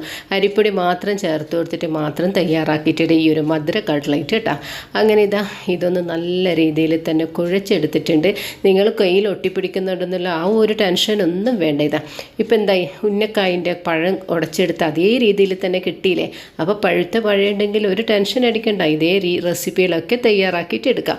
എന്നിട്ട് ഇതിലേക്ക് നേരത്തെ തയ്യാറാക്കി വെച്ച ആ മുട്ടയും തേങ്ങയുടെ ആ ഒരു പണ്ടയില്ലേ അത് മുഴുവനായിട്ടും ഇതിലേക്കൊന്ന് ഇട്ട് കൊടുക്കാം. എന്നിട്ട് ഇതിനെ വീണ്ടും ഒന്ന് നന്നായിട്ടൊന്ന് കുഴച്ചെടുക്കാം. സാധാരണ കട്ട്ലേറ്റൊക്കെ തയ്യാറാക്കിയിട്ട് എടുക്കുമ്പോൾ ആ ഒരു ഫില്ലിങ്സ് ഒക്കെ ചേർത്തിട്ട് കുഴച്ചെടുക്കുന്നില്ലേ, അതേ രീതിയിൽ തന്നെ കുഴച്ചെടുത്തിട്ടുണ്ട്. എന്നിട്ട് നിങ്ങൾക്ക് ഏത് രീതിയിലാണോ ഇതിനെ തയ്യാറാക്കിയിട്ട് എടുക്കാൻ ഇഷ്ടം. പക്ഷേ ഞാനിപ്പോൾ ഉന്നക്കായിൻ്റെ അതേ ഷേപ്പിൽ തന്നെയാണ് ഉരുട്ടിയെടുക്കുന്നത്. നിങ്ങൾക്ക് സാധാരണ എരിവുള്ള കട്ട്ലറ്റ് ചിക്കൻ കട്ട്ലറ്റൊക്കെ തയ്യാറാക്കി എടുക്കുന്നില്ലേ അതേ രീതിയിലും ചെയ്തെടുക്കാം. പക്ഷേ എനിക്ക് നല്ല മൊഞ്ചായിട്ട് തോന്നിയിട്ടുള്ളത് ഉന്നക്കായിൻ്റെ അതേ ഷേപ്പിൽ തന്നെ ചെയ്തെടുക്കുമ്പോഴാണ്. അങ്ങനെ കയ്യിൽ കുറച്ച് എണ്ണ തടവിയതിന് ശേഷം ഇതിനെ ഒന്ന് ഉന്നക്കായൊക്കെ ഉരുട്ടിയെടുക്കുന്ന അതേ രീതിയിൽ തന്നെ ചെയ്തെടുക്കുകയാണ് ചെയ്യേണ്ടത്. അങ്ങനെ ഞാനിപ്പോൾ ഒന്ന് ഉരുട്ടിയിട്ട് നിങ്ങളായിട്ട് കാണിക്കുന്നുണ്ട്. അപ്പോൾ ഉരുട്ടി വെച്ച ഉന്നക്കായ് ഈ ഒരു മധുര കട്ട്ലറ്റ് ഇതിലേക്ക് ഈ ഒരു പ്ലേറ്റിലേക്ക് ഒന്ന് വെച്ച് കൊടുക്കുന്നത്. ശരിക്കും എന്നോട് ഉന്നക്കായി തന്നെ പറഞ്ഞു തന്നു, അതേ ഷേപ്പിലാണല്ലോ ചെയ്തെടുക്കുന്നത് പഴം ഉപയോഗിച്ചിട്ട്. പക്ഷേ ഇത് മധുര കട്ട്ലേറ്റ്, അത് പഴം ഉപയോഗിച്ചിട്ടുള്ള ഒരു മധുര കട്ട്ലേറ്റാണ്. എന്നിട്ട് ഉരുട്ടി വെച്ച പഴം ഞാനിപ്പോൾ ബ്രെഡ് കംസ് റെഡിയാക്കി വെച്ചിട്ടുണ്ടായിരുന്നേ അതിലേക്കൊന്ന് ഇങ്ങനെ ഇതുപോലെ ഒന്ന് സ്പ്രെഡ് ചെയ്ത് കൊടുക്കുകയാണ് ചെയ്യേണ്ടത്. ഇതിലേക്ക് ഇട്ടതിന് ശേഷം ഈ ഒരു ബ്രെഡ് കംസ് മുഴുവനായിട്ടും ഇതിലിട്ട് ഒന്ന് കവർ ചെയ്തിട്ട് എടുക്കുകയാണ് ചെയ്യേണ്ടത്. എന്നിട്ടൊന്ന് കൈ കൊണ്ടൊന്ന് പ്രസ് ചെയ്ത് കൊടുക്കുക. ജസ്റ്റ് ഒന്ന് പ്രസ് ചെയ്ത് കൊടുത്താലും മതി. പിന്നെ ഇതിൽ മുട്ടയൊന്നും ആവശ്യമില്ല. എന്നിട്ട് ഇതിൻ്റെ പഴമായത് കാരണം തന്നെ ഈ ഒരു ബ്രെഡ് ക്രംസ് ഇതിലേക്ക് നന്നായിട്ട് ഒട്ടിപ്പിടിക്കുമല്ലോ. അങ്ങനെ ഒന്ന് റെഡിയാക്കി വെച്ചിട്ടുണ്ട്. അടുത്തതും അതായത് തയ്യാറാക്കി വെച്ച പഴം മുഴുവനായിട്ടും ഈ ഒരു ബ്രെഡ് ക്രംസിൽ ഇട്ട് കൊടുത്തതിന് ശേഷം ഇതിനൊന്ന് കവർ ചെയ്ത് കൊടുക്കുക ചെയ്യേണ്ടത്. എന്നിട്ട് ഇതിനെ എണ്ണയിലിട്ടിട്ടൊന്ന് പൊരിച്ചെടുക്കുക. ഞാനിപ്പോൾ കുറച്ച് എടുത്തിട്ട് ഒന്ന് ഫ്രിഡ്ജിലൊന്ന് റെസ്റ്റ് ചെയ്യാൻ വേണ്ടിയിട്ട് വെക്കുന്ന അതിൻ്റെ ഒന്നും ആവശ്യമില്ല, പക്ഷെ പെട്ടെന്ന് തന്നെ പൊരിച്ചെടുക്കാം. നിങ്ങൾക്ക് എങ്ങനെയാണോ ഇഷ്ടം അതേ രീതിയിൽ നിങ്ങൾക്കും ചെയ്തെടുക്കാം. ഞാനിപ്പോൾ ഒരു 10 മിനിറ്റോളം ഒന്ന് ഫ്രിഡ്ജിലൊന്ന് റെസ്റ്റ് ചെയ്യാൻ വേണ്ടിയിട്ട് മാറ്റി വെച്ച് കൊടുക്കുന്നുണ്ട്. അങ്ങനെ ഇത് മുഴുവനായിട്ടും ഒരു ബ്രെഡ് ക്രംസിലൊക്കെ മുക്കി ഒന്ന് കവർ ചെയ്ത് വെച്ചിട്ടുണ്ട്. വളരെ ഈസി ആയിട്ട് തന്നെ തയ്യാറാക്കിയിട്ട് എടുക്കാൻ പറ്റും. ഉന്നക്കായി എങ്ങനെ ചെയ്തെടുക്കുന്നത് അതിൽ നിന്ന് ചെറിയൊരു വ്യത്യാസമാണ് ഈ ഒരു മധുര കട്ട്ലൈറ്റിന് പഴം ഉപയോഗിച്ചുള്ള മധുര കട്ട്ലൈറ്റ് തയ്യാറാക്കിയിട്ട് എടുക്കേണ്ടത്. ഇഷ്ടപ്പെട്ടില്ലേ നിങ്ങൾക്കൊക്കെ? ഇനി എന്നെ കുറ്റം പറയില്ലല്ലോ, എന്താ ഈ ഒരു റെസിപ്പി ഇങ്ങനെയൊക്കെ ചെയ്തെടുക്കുന്നതെന്ന് അല്ലേ. അപ്പോൾ മുഴുവനായിട്ടും ഞാൻ ഈ ഒരു മധുര കട്ട്ലൈറ്റ് ഇവിടെ റെഡിയാക്കി വെച്ചിട്ടുണ്ട്. ഇത് നിങ്ങൾക്ക് എപ്പോഴൊക്കെയാണോ ഇത് ഫ്രിഡ്ജിൽ വെച്ചിട്ട് എപ്പോഴൊക്കെയാണ് നിങ്ങൾക്ക് പൊരിച്ചെടുക്കേണ്ടത് ആ ഒരു സമയത്തൊക്കെ എടുത്ത് ചീത്തയായി പോകുന്നതും ചെയ്യില്ല. സാധാരണ ഞങ്ങൾ ഉന്നക്കായൊക്കെ ഉരുട്ടിയിട്ട് ഫ്രിഡ്ജിൽ വെക്കുന്നില്ലേ, അതേ രീതിയിൽ തന്നെ ചെയ്തെടുക്കാം കേട്ടോ. അങ്ങനെ ഞാനിപ്പോൾ ഈ ഒരു പാത്രത്തിലേക്ക് വെച്ച് കൊടുത്തിട്ടുണ്ട്. എന്നിട്ട് വീണ്ടും ഇതിൻ്റെ മുകളിലായിട്ട് ബട്ടർ പേപ്പർ കൂടി പിരിച്ചതിന് ശേഷം ഇതുപോലെ ഒന്ന് സെറ്റ് ചെയ്തിട്ട് വെക്കാം. അപ്പോൾ ഇത്രയും റെസിപ്പി ഞാൻ തയ്യാറാക്കിയിട്ടെടുത്ത്, അപ്പോൾ നിങ്ങളിത് മുഴുവനായിട്ട് സ്കിപ്പ് ചെയ്യാതെ തന്നെ കണ്ട് ഒന്ന് എന്നെ സപ്പോർട്ട് ചെയ്യണേ. അപ്പോൾ തിരിച്ച് ഞാനും എന്നെ സപ്പോർട്ട് ചെയ്യുന്ന എല്ലാവർക്കും ഞാനും വീണ്ടും എന്നും ഞാൻ നിങ്ങളെ കൂടെ തന്നെ ഉണ്ടാവും. അപ്പോൾ നിങ്ങളുടെയൊക്കെ ആ ഒരു സപ്പോർട്ടുള്ളത് കൊണ്ട് തന്നെയാണ് എൻ്റെ ഒരു വീഡിയോ ഒക്കെ ഒന്ന് മുൻപോട്ട് പോകുന്നത് കേട്ടോ. അങ്ങനെ ഇത് ഞാൻ ഈ ഒരു ബോക്സിലാക്കി വെച്ചിട്ടുണ്ട്. ഞാനിതിനൊന്ന് ഫ്രിഡ്ജിലേക്കൊന്ന് മാറ്റി വെച്ച് കൊടുക്കുകയാണ് ചെയ്യേണ്ടത്. ഞങ്ങൾക്ക് എപ്പോഴൊക്കെയാണ് ആവശ്യം അതിനനുസരിച്ച് എടുത്ത് ഫ്രൈ ചെയ്തിട്ട് എടുക്കാമല്ലോ. ചായയൊക്കെ കുടിക്കുമ്പോൾ വളരെ പെട്ടെന്ന് തന്നെ എടുത്ത് ഫ്രിഡ്ജിൽ നിന്ന് എടുത്തിട്ടൊന്ന് പൊരിച്ച് കഴിക്കല്ലേ ചെയ്യണ്ടോ. അങ്ങനെ ഇത് പൊരിച്ചെടുക്കാൻ വേണ്ടിയിട്ട് ഞാനിതാ അടുപ്പിലൊരു ചീനച്ചട്ടി വെച്ച് അതിലിതാ ഈ ഒരു മധുര കട്ട്ലൈറ്റ് പൊരിക്കാൻ ആവശ്യമായിട്ടുള്ള എണ്ണ ഒഴിച്ച് കൊടുത്തിട്ടുണ്ട്. എണ്ണ നന്നായിട്ട് ചൂടായതിന് ശേഷം മാത്രമാണ് ഈ ഒരു എണ്ണയിലിട്ടിട്ട് ഈ ഒരു പഴം ഉപയോഗിച്ചിട്ടുള്ള മധുര കട്ട്ലൈറ്റ് തയ്യാറാക്കിയിട്ട് എടുക്കേണ്ടത്. അങ്ങനെ ഇത് നന്നായിട്ട് തിരിച്ച് മറിച്ചൊക്കെ ഇട്ടെടുത്തിട്ട് ഇതിൻ്റെ കളറൊക്കെ ഒന്ന് മാറിയതിന് ശേഷം ഇതിനൊന്ന് എണ്ണയിൽ നിന്ന് കോരി മാറ്റി വെച്ചെടുക്കാം. ഇനി അടുത്ത റെസിപ്പിയിലേക്ക് എടുക്കാം. അടുത്ത റെസിപ്പി ഞാൻ തയ്യാറാക്കിയിട്ട് എടുക്കുന്നത് ഉന്നക്കായാണ്. ഉന്നക്കായ ഇഷ്ടമില്ലാത്തവർ ആരും ഉണ്ടാവില്ല അല്ലേ. അങ്ങനെ അതിന് വേണ്ടിയിട്ട് ഞാനിത് 1 കിലോ ഉന്നക്കായാണ് എടുത്തിട്ടുള്ളത്. ഉന്നക്കായ കട്ട് ചെയ്തിട്ടൊരു പാത്രത്തിലേക്ക് ഇട്ട് കൊടുത്തിട്ടുണ്ട്. അപ്പോൾ ആ ഒരു മധുരം ഒന്ന് ബാലൻസ് ചെയ്യാൻ വേണ്ടിയിട്ട് ഒരു 1/4 ടീസ്പൂണോളം ഉപ്പും ചേർത്ത് അതിനൊന്ന് വെള്ളം ഒഴിച്ചിട്ട് വേവിച്ചെടുക്കുകയാണ് ചെയ്യുന്നത്. അങ്ങനെ ഈ ഒരു ഉന്നക്കായൻ്റെ കായ് നന്നായിട്ടൊന്ന് വെന്ത് വന്നിട്ടുണ്ട്. ആ ഒരു ചൂടാലെ തന്നെ ആ ഒരു പഴത്തിൻ്റെ തൊലിയൊക്കെ മാറ്റിയിട്ട് ഒന്ന് ഉടച്ചെടുക്കുകയാണ് ചെയ്യുന്നത്. നല്ല രീതിയിൽ തന്നെ ഇതിനെ മന്ത് ഉപയോഗിച്ചിട്ട് ഉടച്ചെടുക്കാം, അല്ലെങ്കിൽ നിങ്ങൾക്ക് അമ്മി ഉണ്ടെങ്കിൽ അമ്മിയിലിട്ടിട്ട് ഒന്ന് അരച്ചെടുക്കുകയാണ് ചെയ്യുന്നത്. പണ്ട് കാലത്തൊക്കെ നമ്മൾ അമ്മിയിലിട്ടിട്ട് തന്നെയാണ് അരച്ചെടുക്കാറ്. പക്ഷേ ഇപ്പം ഞങ്ങളൊക്കെ മടിയന്മാരായില്ലല്ലേ. അപ്പോൾ ഇങ്ങനത്തെ ഓരോരോ സൂത്രപ്പണികളൊക്കെ ഉണ്ടെങ്കിലല്ലേ ഞങ്ങൾക്ക് ഇതൊക്കെ ചെയ്തെടുക്കാൻ പറ്റൂ. അങ്ങനെയാണ് ഞാനിത് ഈ ഒരു മന്ത് ഉപയോഗിച്ചിട്ട് ഈ ഒരു പഴം ഒന്ന് നന്നായിട്ട് ഉടച്ചെടുക്കുന്നത്. അങ്ങനെ ഈ ഒരു പഴം നന്നായി ഉടച്ചെടുത്ത് മാറ്റി വെച്ച് കൊടുത്തിട്ടുണ്ട്. ഇനി ഇതിനെ പണ്ടം തയ്യാറാക്കിയിട്ട് എടുക്കാൻ വേണ്ടിയിട്ട് ഒരു തേങ്ങയാണ് ചിരവി എടുത്തിട്ടുള്ളത്. അത് ഈ ഒരു നോൺ സ്റ്റിക്കിൻ്റെ പാത്രത്തിലിട്ടിട്ടുണ്ട്. ഇതിലേക്ക് ഞാനിപ്പോൾ ഒരു 5 ടേബിൾ സ്പൂണോളം പഞ്ചസാരയാണ് ചേർത്ത് കൊടുക്കുന്നത്. ഇതിലേക്ക് ഒരു 1/4 ടീസ്പൂണോളം ഏലക്കായ്പ്പൊടി കൂടി ചേർത്ത് കൊടുത്തിട്ടുണ്ട്. ഓരോരുത്തരുടെ ഫ്ലേവറിനനുസരിച്ച് ഇഷ്ടപ്പെടുകയാണെങ്കിൽ ചേർത്ത് കൊടുക്കുക, അല്ലെങ്കിൽ സ്കിപ്പ് ചെയ്ത് കൊടുക്കാം. ഇനി ഞാനിതിലേക്ക് ഒരു 1.5 ടീസ്പൂണോളം ഗീ കൂടി ചേർത്തിട്ട് ഒന്ന് നല്ല രീതിയിൽ തന്നെ ഒന്ന് മിക്സ് ചെയ്തിട്ട് യോജിപ്പിച്ചെടുത്ത് ഈ ഒരു പണ്ടം തയ്യാറാക്കിയിട്ട് എടുക്കുകയാണ് ചെയ്യേണ്ടത്. അപ്പോൾ തേങ്ങാപ്പണ്ടം ഉപയോഗിച്ചിട്ടോ നിങ്ങൾക്ക് ഇഷ്ടമാണെങ്കിൽ അങ്ങനെ ചെയ്യുക, അല്ലെങ്കിൽ മുട്ട കൊണ്ടാണോ ചെയ്തെടുക്കുകയാണെങ്കിൽ അങ്ങനെ ഈ ഒരു പണ്ടം തയ്യാറാക്കിയിട്ട് എടുക്കാം. കടിച്ച് കഴിക്കാൻ വേണ്ടിയിട്ട് എന്തായാലും ടേസ്റ്റ് ഉള്ളത് ഒരു തേങ്ങാപ്പണ്ടം ചെയ്ത് കഴിഞ്ഞാൽ തന്നെ. ഉന്നക്കായ്ക്കൊക്കെ തേങ്ങാപ്പണ്ടം തന്നെയാണ് നല്ലത്. മുട്ടനെക്കാട്ടി നല്ല ടേസ്റ്റ് കിട്ടുന്നത് തേങ്ങാപ്പണ്ടം ഉപയോഗിച്ചിട്ട് ചെയ്തെടുക്കുന്നത് തന്നെയാണ്. അങ്ങനെ ഈ ഒരു തേങ്ങാപ്പണ്ടം ഇവിടെ റെഡി ആയിട്ടുണ്ട്. മധുരം നിങ്ങൾ ഓരോരുത്തരുടെ മധുരത്തിനനുസരിച്ച് ഈ ഒരു പണ്ടത്തിൽ മധുരം ചേർത്ത് കൊടുക്കുക. എന്നിട്ട് ഇതിനെ ഈ ഒരു ഉന്നക്കായ ഒന്ന് എടുക്കാം. ആദ്യം കയ്യിൽ കുറച്ച് എണ്ണ തടവിയതിന് ശേഷം കുഞ്ഞു കുഞ്ഞു ബൗൾസാക്കി എടുത്തതിന് ശേഷം ഇതുപോലെ ഈ ഒരു പണ്ടം വെച്ചിട്ടൊന്ന് കവർ ചെയ്തിട്ട് നല്ല മൊഞ്ചിൽ തന്നെ ഇതിനെ മൊഞ്ചത്തി ആയിട്ട് തന്നെ ഒന്ന് ഉരുട്ടിയെടുക്കുക ചെയ്യേണ്ടത്. അപ്പോൾ ഇത്തിരി റെസിപ്പിയൊക്കെ ചെയ്തെടുത്ത് കഴിഞ്ഞിട്ട് നിങ്ങൾ എനിക്കൊരു ലൈക്ക് ഇട്ടോ, അല്ലെങ്കിൽ ഇതിൻ്റെ അഭിപ്രായങ്ങളൊക്കെ എൻ്റെ കമൻറ്റ്സ് ബോക്സിൽ എഴുതി അറിയിച്ചാൽ ഒന്നും ചെയ്തിട്ടില്ലല്ലോ. എനിക്ക് ഒരുപാട് വിഷമമുണ്ട് കേട്ടോ. അപ്പോൾ നിങ്ങളിതൊക്കെ ചെയ്യില്ലേ? അപ്പോൾ നിങ്ങൾക്ക് ഇഷ്ടപ്പെടുന്ന ഓരോരോ റെസിപ്പിയാണ് ഞാനിന്ന് ചെയ്തെടുത്തിട്ടുള്ളത്. ഈസി ആയിട്ട് ചെയ്തെടുക്കാൻ പറ്റിയ റെസിപ്പി തന്നെയല്ല ചെയ്തെടുത്തിട്ടുള്ളത്. ഇനിയും ഒരുപാട് റെസിപ്പി ഉണ്ട് പഴം ഉപയോഗിച്ചിട്ട് ചെയ്തെടുക്കുന്നത്. ഇൻഷാ അല്ലാ ആ ഒരു വീഡിയോ ഒക്കെ നിങ്ങളുമായിട്ട് ഞാൻ ഷെയർ ചെയ്യുന്നതായിരിക്കും. അങ്ങനെ ഇതാ അടുത്തതും അതേ രീതിയിൽ നേരത്തെ ചെയ്തതുപോലെ ഓരോരോ ബോൾസാക്കിയിട്ട് പഴം എടുത്ത് കൈത്തണ്ടയിൽ വെച്ച് ഒന്ന് പരത്തിയെടുത്ത് അതിനുശേഷം ഈ ഒരു തേങ്ങാപ്പണ്ടം വെച്ച് ഇതിനൊന്ന് കവർ ചെയ്തിട്ട് നല്ല മൊഞ്ചിൽ തന്നെ ഇതിനൊന്ന് ഉരുട്ടിയെടുക്കുക. അങ്ങനെ തയ്യാറാക്കി വെച്ച പഴം കൊണ്ടിതാ മുഴുവനായിട്ടും ഒന്ന് ഉരുട്ടിയെടുത്തിട്ടുണ്ട്. വളരെ ഈസി ആയിട്ട് തന്നെ തയ്യാറാക്കിയിട്ട് എടുക്കാൻ പറ്റും. ഒരു അടിപൊളി റെസിപ്പി അല്ലേ ഈ ഉന്നക്കായ് ഇഷ്ടമില്ലാത്തവരാരും തന്നെ ഉണ്ടാവില്ല അല്ലേ? അങ്ങനെ ഇതാ ഇനി ഇതിനൊന്ന് പൊരിച്ചെടുക്കുകയാണ് ചെയ്യേണ്ടത്. ഇതാ അടുപ്പിൽ ഞാനൊരു ചീനച്ചട്ടി വെച്ച് കൊടുത്തിട്ടുണ്ട്. അതിലേക്ക് ഇതാ ഓയിൽ കൂടി ഒഴിച്ചു കൊടുത്ത്, ഓയിൽ എപ്പോഴും എണ്ണ നന്നായി ചൂടായതിന് ശേഷം മാത്രമാണ് പൊരിച്ചെടുക്കാൻ പാടില്ല. അല്ലെങ്കിൽ എന്തായിപ്പോന്ന് വെച്ചാൽ പെട്ടെന്ന് തന്നെ എണ്ണ കുടിച്ചു കഴിഞ്ഞാൽ ഞങ്ങൾക്ക് കഴിക്കാൻ അത്ര ടേസ്റ്റ് കാണില്ലല്ലോ അല്ലേ? അങ്ങനെ ഇതാ ഈ ഒരു ചൂടായ എണ്ണയിലേക്ക് ഇതാ ഉന്നക്കായ ഇട്ട് കൊടുത്തിട്ടുണ്ട്. എന്നിട്ട് ഇതിനെ ഒന്ന് പൊരിച്ചെടുക്കാം. അങ്ങനെ ഉന്നക്കായ ഇതാ ഒരു ഭാഗം നന്നായിട്ട് കുക്കായിട്ടുണ്ട്. അതിനെ തിരിച്ചും മറിച്ചൊക്കെ ഇട്ട് അതിൻ്റെ ആ ഒരു ഉന്നക്കായുടെ കളറൊക്കെ ഒന്ന് മാറിയതിന് ശേഷം ഇതിനെ എണ്ണയിൽ നിന്നെടുത്ത് കോരി മാറ്റി വെച്ച് കൊടുക്കുക ചെയ്യേണ്ടത്. അപ്പോൾ ഈ ഒരു വീഡിയോ നിങ്ങൾക്ക് ഇഷ്ടമായില്ലേ? ഇനി അടുത്ത റെസിപ്പിയിലേക്ക് കടക്കാം. ഇനി എല്ലാവർക്കും അറിയുന്ന ഒരു റെസിപ്പിയാണ് ചെയ്തെടുക്കുന്നത്. ഓരോരുത്തരുടെ ഇഷ്ടത്തിനനുസരിച്ച് പഴം കട്ട് ചെയ്തിട്ടെടുക്കുക. ഞാനിപ്പോൾ ഇതാ ഇതുപോലെ ഈ ഒരു നീളത്തിലാണ് കട്ട് ചെയ്തിട്ടെടുക്കുന്നത്.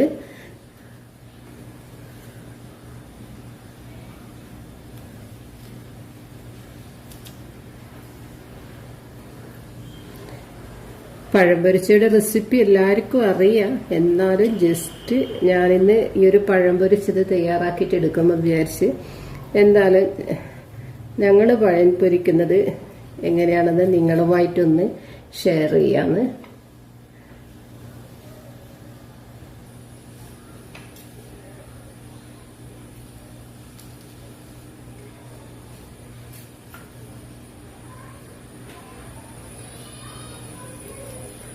ഞാനിപ്പോൾ ഈ ഒരു പഴം പൊരിക്കുന്നത് എല്ലാവരും പഞ്ചസാര ചേർത്തിട്ടാണ് പഴം പൊരിച്ചെടുക്കുന്നത്. ഞാൻ പഴം പൊരിക്കുമ്പോൾ പഞ്ചസാര ചേർക്കാതെ തന്നെയാണ് പഴം പൊരിച്ചെടുക്കുന്നത്. നിങ്ങൾ ഇതേ രീതിയിലൊന്ന് ചെയ്ത് നോക്കിയൊക്കെ അപ്പോൾ നിങ്ങൾക്ക് അറിയാൻ പറ്റും. എന്തായാലും മുൻപേ നിങ്ങൾ ഇതുപോലെ ചെയ്താൽ മതിയല്ലോ. പഴം പൊരിച്ചത് പഴം എടുക്കുമ്പോൾ പൊരിക്കാൻ വേണ്ടിയിട്ട് പഴം എടുക്കുമ്പോൾ കുറച്ച് പഴുത്ത പഴം തന്നെ എടുക്കുക. ഈ ഒരു രീതിയിലുള്ള പഴമില്ല അതെടുക്കാൻ ശ്രദ്ധിക്കുക. എന്നാൽ എന്തായി പഞ്ചസാര ചേർക്കാതെ തന്നെ പഴം പൊരിച്ചെടുക്കുക. സാധാരണ ഞങ്ങൾ പഞ്ചസാര ചേർത്തിട്ട് പൊരിച്ചെടുക്കുന്നില്ലേ, അതേ രീതിയിൽ തന്നെ പഴം പൊരിച്ചെടുക്കാൻ പറ്റും. നല്ലൊരു ടേസ്റ്റ് കൂടിയാണ് പഞ്ചസാര ചേർക്കാണ്ട് പഴം പൊരിച്ചെടുത്തു കഴിഞ്ഞാൽ. പിന്നെ പഞ്ചസാര ചേർക്കണമെന്ന് വെച്ചാൽ നിങ്ങൾക്ക് അങ്ങനെ ചേർത്ത് കൊടുക്കുക. അത് ഓരോരുത്തരുടെ ഇഷ്ടത്തിനനുസരിച്ച് പഞ്ചസാര ചേർത്ത് കൊടുക്കുക. അപ്പോൾ ഇത് ഞാൻ പഴം മുഴുവനായിട്ടും കട്ട് ചെയ്തിട്ട് അവിടെ മാറ്റി വെച്ച് കൊടുത്തിട്ടുണ്ട്. ഇനി ഇതിൻ്റെ ഒരു ബാറ്റർ തയ്യാറാക്കിയിട്ട് എടുക്കാനല്ലേ. അപ്പോൾ ഇതിൻ്റെ ഈ ഒരു പഴം പൊരിക്കാൻ വേണ്ടിയിട്ട് മാവ് തയ്യാറാക്കി എടുക്കാൻ വേണ്ടിയിട്ട് ഇതാ ഞാൻ 1.25 കപ്പ് അളവിൽ മൈദ മാവ് എടുത്തിട്ടുണ്ട്. 250 ml മെഷർമെൻറ്റ് കപ്പിലാണ്. ഇനി ഇതിലേക്ക് ഒരു പിഞ്ച് അളവിൽ യെല്ലോ ഫുഡ് കളർ ചേർത്ത് കൊടുക്കുന്നുണ്ട്. ഓപ്ഷനാണ്. മഞ്ഞൾപ്പൊടി ചേർത്ത് കഴിഞ്ഞാൽ അത്ര ടേസ്റ്റ് കാണുന്നില്ല. അതുകൊണ്ടാണ് ഞാൻ ഈ ഒരു യെല്ലോ ഫുഡ് കളർ തന്നെ ചേർത്ത് കൊടുത്തിട്ടുള്ളത്. ഇനി ഇതിലേക്ക് 3/4 ടീസ്പൂണോളം ഏലക്കായ്പ്പൊടി കൂടി ചേർത്ത് കൊടുത്തിട്ടുണ്ട്. പിന്നെ ഇത് അതുപോലെ തന്നെ ഒരു 3/4 ടീസ്പൂണോളം ഉപ്പ് കൂടി ഇതിലേക്ക് ചേർത്ത് കൊടുത്തിട്ടുണ്ട്. ഞാനിതിലേക്ക് പഞ്ചസാര ചേർത്താതെ തന്നെയാണ് ഈ ഒരു പഴം പൊരിച്ചത് തയ്യാറാക്കിയിട്ട് എടുക്കുന്നത്. ഇനി ഒരു ബാറ്റർ തയ്യാറാക്കിയിട്ട് എടുക്കാൻ വേണ്ടിയിട്ട് ഞാനിപ്പോൾ 3/4 കപ്പ് അളവിൽ വെള്ളം ഇതിലേക്ക് ഒഴിച്ചു കൊടുത്തിട്ടുണ്ട്. ആവശ്യമുണ്ടെങ്കിൽ വീണ്ടും ഒഴിച്ചു കൊടുക്കുകയാണ് ചെയ്യേണ്ടത്. ഒരുമിച്ച് തന്നെ അങ്ങ് ഒഴിച്ചു കൊടുത്തിട്ട് കലക്കിയെടുത്ത് കഴിഞ്ഞാൽ അത് പെട്ടെന്ന് തന്നെ ലൂസായി പോവുകയും ചെയ്യും. ഞങ്ങൾക്ക് എന്താ പറയുക പഴം പൊരിച്ചെടുക്കാനുള്ള കറക്റ്റ് അളവിൽ ആ ഒരു ബാറ്റർ തയ്യാറാക്കിയിട്ട് എടുക്കാൻ പറ്റില്ല. അതുകൊണ്ട് കുറേശ്ശെ വെള്ളം ഒഴിച്ചിട്ട് മാത്രം ഈ ഒരു മാവ് തയ്യാറാക്കിയിട്ട് എടുക്കാൻ. അപ്പോൾ കറക്റ്റ് അളവിൽ വെള്ളമൊക്കെ ഒഴിച്ച് കൊടുത്ത് ഒന്ന് മിക്സ് ആക്കിയിട്ടുണ്ട്. ഈ ഒരു മിക്സിങ് പോരാ ഈ ഒരു പഴം പൊരിച്ച മാവിനല്ലേ. അതുകൊണ്ട് ഞാനിത് കൈ കൊണ്ട് തന്നെയാണ് ഒന്ന് നന്നായിട്ട് മിക്സ് ചെയ്തിട്ട് യോജിപ്പിച്ചെടുക്കുന്നത്. മാവ് കറക്റ്റ് ആണെങ്കിൽ നല്ല രീതിയിൽ തയ്യാറാക്കിയിട്ട് എടുക്കാൻ പറ്റിയിട്ടുണ്ടെങ്കിൽ ഞങ്ങളെ പഴം പൊരിച്ചതും നല്ല രീതിയിൽ തന്നെ ചെയ്തെടുക്കാൻ പറ്റും. ഫ്രൈ ചെയ്തിട്ട് എടുക്കാനും പറ്റും. ഞാനിപ്പോൾ ഒരു പഞ്ചസാരയൊന്നും ചേർക്കാതെ തന്നെയാണ് ഈ ഒരു പഴം പൊരിച്ചത് തയ്യാറാക്കിയിട്ട് എടുക്കുന്നത്. ഒട്ടും പോലും പഞ്ചസാര ഞാൻ ഈ ഒരു പഴം പൊരിച്ചതിലേക്ക് ചേർത്ത് കൊടുത്തിട്ടില്ല. പഴം പൊരിച്ചത് നല്ല പഴുത്ത പഴയത് കൊണ്ട് തന്നെയാണ് ഞാൻ ഈ ഒരു പഴം പൊരിച്ചതിൽ പഞ്ചസാര ചേർക്കാത്തത്. ഞങ്ങൾ വീട്ടിൽ നിന്ന് എപ്പോഴും പഴം പൊരിച്ചത് തയ്യാറാക്കിയിട്ട് എടുക്കുമ്പോൾ പഞ്ചസാര ചേർക്കാതെ തന്നെയാണ് പഴം പൊരിച്ചെടുക്കാൻ. നല്ല ടേസ്റ്റാണ് പഴം പൊരിക്കുമ്പോൾ പഞ്ചസാര ചേർക്കാതെ പൊരിച്ചെടുത്ത് കഴിഞ്ഞാൽ. നിങ്ങൾക്ക് ഇഷ്ടമുണ്ടെങ്കിൽ നിങ്ങൾ പഞ്ചസാര ചേർത്ത് കൊടുക്കാം. അപ്പോൾ പൊരിച്ചെടുക്കാൻ വേണ്ടിയിട്ട് ഇതാ ഞാൻ അടുപ്പിലൊരു തവ വെച്ച് അതിലേക്ക് സൺഫ്ലവർ ഓയിലാണ് ഒഴിച്ച് കൊടുത്തിട്ടുള്ളത്. ഇത് മാവിലേക്ക് ഞാൻ അരിഞ്ഞു വെച്ച പഴം ഇട്ട് കൊടുത്തിട്ടുണ്ടായിരുന്നു. എണ്ണ നന്നായി ചൂടായതിന് ശേഷം പഴം ഇതാ ഈ ഒരു എണ്ണയിലേക്ക് ഇട്ട് കൊടുത്ത് ഒന്ന് പൊരിച്ചെടുക്കാം. അപ്പോൾ ഒരു നാടൻ രീതിയിലുള്ള പഴം പൊരിച്ച് നിങ്ങൾക്കൊക്കെ ഇഷ്ടമായിട്ടുണ്ടെങ്കിൽ ഇതേ രീതിയിൽ പഞ്ചസാരയൊന്നും ചേർക്കാതെ തന്നെ ഇതുപോലെ തന്നെ പൊരിച്ചെടുത്ത് കഴിഞ്ഞാൽ നല്ലൊരു ടേസ്റ്റാണ്. എന്നിട്ട് ഇതിൻ്റെ അഭിപ്രായങ്ങളൊക്കെ എന്നെ ഒന്ന് ഫീഡ്ബാക്ക് ചെയ്യാം. അപ്പോൾ ഇത് ഒരു ഭാഗം നന്നായിട്ട് പൊരിഞ്ഞ് വന്നിട്ടുണ്ട്. നല്ലൊരു കളറല്ല, ഒരു യെല്ലോ കളറൊക്കെ ചേർത്ത് കൊടുത്തത് കൊണ്ട് അങ്ങനെ ഇത് ഒരു ഭാഗം നന്നായിട്ട് പൊരിഞ്ഞ് വന്നിട്ടുണ്ട്. ഇനി ഇതിനൊന്ന് തിരിച്ചിട്ട് കൊടുക്കാം. അപ്പം ഞാനിത് ഈ ഒരു പഴം ഒരു ഭാഗം തിരിച്ചിട്ട് കൊടുത്തിട്ടുണ്ട്. അങ്ങനെ ഈ ഒരു പഴം പൊരിച്ചത് ഇവിടെ റെഡി ആയിട്ടുണ്ട്. ഇതേ രീതിയിൽ തന്നെ കട്ട് ചെയ്ത പഴം മുഴുവനായിട്ടും പൊരിച്ചെടുക്കാം. ഇനി ഞാനിത് എണ്ണയിൽ നിന്ന് കോരി മാറ്റി വെച്ച് കൊടുക്കുന്നുണ്ട്. ഇത് നന്നായിട്ട് പൊരിഞ്ഞിട്ടുണ്ട്. ഈ ഒരു പഴം പൊരിച്ചെന്ന് വെച്ചാൽ പുറം ഭാഗം നല്ല ക്രിസ്പി ആയിട്ടാണ് ഉണ്ടാകുന്നത്, ഉൾഭാഗം നല്ല സോഫ്റ്റാണ്. കഴിക്കാനാണെങ്കിൽ നല്ലൊരു ടേസ്റ്റ് കൂടിയാണ് ഉണ്ടത്. പഞ്ചസാര ചേർക്കാതെ തന്നെ പൊരിച്ചെടുത്ത പഴം നല്ലൊരു ടേസ്റ്റാണ് കേട്ടോ. അപ്പോൾ ഈ ഒരു പഴം പൊരിച്ചതിൻ്റെ വീഡിയോ നിങ്ങൾക്കൊക്കെ ഇഷ്ടമായിട്ടുണ്ടെങ്കിൽ നിങ്ങളുടെ ഫാമിലിക്കും ഫ്രണ്ട്സിനൊക്കെ ഒന്ന് ഷെയർ ചെയ്ത് കൊടുക്കുക. അപ്പോൾ ഈ ഒരു പഞ്ചസാര ചേർക്കാത്ത പഴം പൊരിച്ച നിങ്ങൾക്കൊക്കെ ഇഷ്ടമായിട്ടില്ലേ? അപ്പോൾ ഇഷ്ടമായിട്ടുണ്ടെങ്കിൽ ഇതേ രീതിയിൽ നിങ്ങളും ചെയ്തെടുക്കാം. അപ്പോൾ നല്ല മഴയത്ത് നല്ല ചൂട് ചായയുടെ കൂടെ വൈകുന്നേരം കഴിക്കാൻ പറ്റിയ ഒരു അടിപൊളിയായിട്ടുള്ള പഴം പൊരിച്ചത് ഇവിടെ റെഡി ആയിട്ടുണ്ട്. അപ്പോൾ ഇൻഷാ അല്ലാഹ് ഇനിയും പുതിയ റെസിപ്പിയുമായി ഞാൻ വീണ്ടും വരുന്നതായിരിക്കും. അസ്സലാമു അലൈക്കും വറഹ്മത്തുള്ളാഹി തആല വബറകാതുഹു.